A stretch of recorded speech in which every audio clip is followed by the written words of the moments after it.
US president Donald Trump ने आज India पर रेसिप्रोकल टैरिफ्स लगाए हैं। इसका मतलब ये है कि जो सामान इंडिया एक्सपोर्ट करती है यूएस पे, उस पे वही टैक्स लगेगा जो हम इंडिया यूएस के इंपोर्ट्स पे लगाते हैं। बट इसका इम्पैक्ट इंडिया के ऑटो सेक्टर पे काफी कम रहेगा।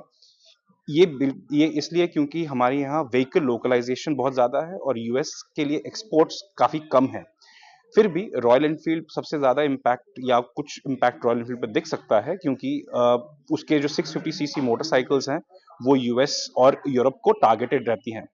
ऑटो कंपोनेंट मेकर्स जो हैं जैसे सनसेरा, सुप्रजीत, बीकेटी, सोना कॉमसर और मदरसन सुमी को सब कुछ इम्पैक्ट हो सकता है, क्योंकि ये सारी कंपनियां ऑटो कंपोनेंट सप्लाई करती हैं अमेरिकन कार कंपनीज को, जैसे टेस्ला, फोर्ड, जीएम वगैरह।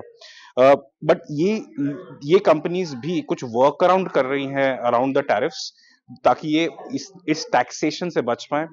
कुछ लोग अपने जो जो एक्सपोर्ट्स हैं यूएस के लिए वो दूसरे कंट्रीज के थ्रू राउट कर रहे हैं, जैसे मोरक्को, जहां पे कोई उनके मैन्युफैक्चरिंग प्लांट्स हो सकते हैं।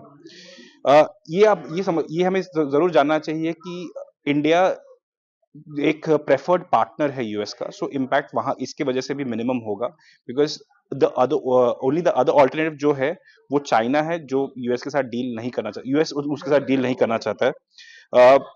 ये सारे इंडियन ऑटो मेकर्स सारे अमेरिकन कार मेकर्स को सप्लाई करते हैं, और अगर इस पे टैरिफ बढ़ गया कंपोनेंट ऑटो कंपोनेंट्स पे, तो अमेरिकन कार्स भी ज्यादा महंगी हो जाएंगी, और ऑलरेडी वहां पे सेल्स स्लो डाउन है। अ, इसका एक अनरिलेटेड फॉल आउट भी हो सकता है इंडिया की ईवी पॉलिसी पर, क्योंकि ट्रम्प का मेक इन अमेरिका वाला जो पॉलिसी है वो मेक इन इंडिया के अगेंस्ट बैठता है।